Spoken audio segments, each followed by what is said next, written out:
Happy Easter. Happy Easter, North Carolina. We've just returned from the House of Bishops, where, among other things, we heard the story of Lazarus, and that was the week in which his lesson was featured, and both in the reading and the homily, one of the phrases that sticks with me is, unbind him and let him go. This is a season in Easter where we celebrate the ways that the church is called into places of new life, even when things around us seem chaotic and confusing and challenging. And in our conversation, we actually had the opportunity to go to a deeper level with seminary deans and associate deans and educators around discipleship. And this is a great season to think about the invitation of discipleship and the freedom that comes from that, and the unbinding and the letting go that comes when we follow not only in the footsteps of Jesus, but in the teachings of Jesus and in the example of his life. And we had an opportunity for deeper conversation around our tables about what that might look like and how we can use new models to empower and encourage leadership across the church to go deeper in our journey as Jesus's disciples. One of the ways that that takes shape in the life of our diocese is in churches that are finding new expressions of what it means to be a beloved community. And we see that around us. A couple of examples currently in our churches. One is the New Hope Collaborative, which used to be St. Mark's in Raleigh, and the work that's happening there on the ground, engaging with the community and collaborating with local leaders to have an impact on neighbors and embodying love of neighbor is inspiring.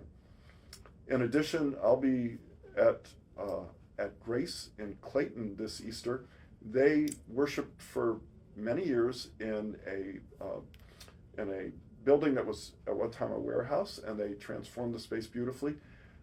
They had to leave that space more recently, and currently they are actually worshiping in a funeral home. And it seems somehow appropriate to be at a funeral home to celebrate the promise of new life, which Grace is embodying in all kinds of creative ways, including participating in the pilot for our discipleship program through the Lilly Grant.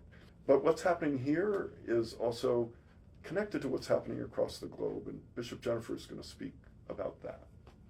As some of you know, I was very fortunate in January to get to join a bishop's pilgrimage to the Holy Land. And so this Holy Week, my thoughts are very much there, as life on the ground is quite difficult. And as a result of that, access to the Church of the Holy Sepulchre has been really severely limited. Christians really can't get into it to celebrate the events of Holy Week and Easter. And at the same time, wonderful things are happening. We had communications from the Princess Basma Center in Jerusalem, which is affiliated with the Episcopal Church. It's been doing rehabilitation work with disabled children from Jerusalem, from the West Bank and Gaza for over 60 years, doing marvelous work. And underneath everything that they wrote about what's happening, they said, the light has shined in the darkness, and the darkness has not overcome it. And that's the message of Easter. That whatever may be happening around us in the world, we continue the work that Christ gave us of healing and of teaching and of spreading the good news of the light. May that light shine on you, on those you love, and on God's world this Easter. Happy Easter. Have a blessed and joyous Easter.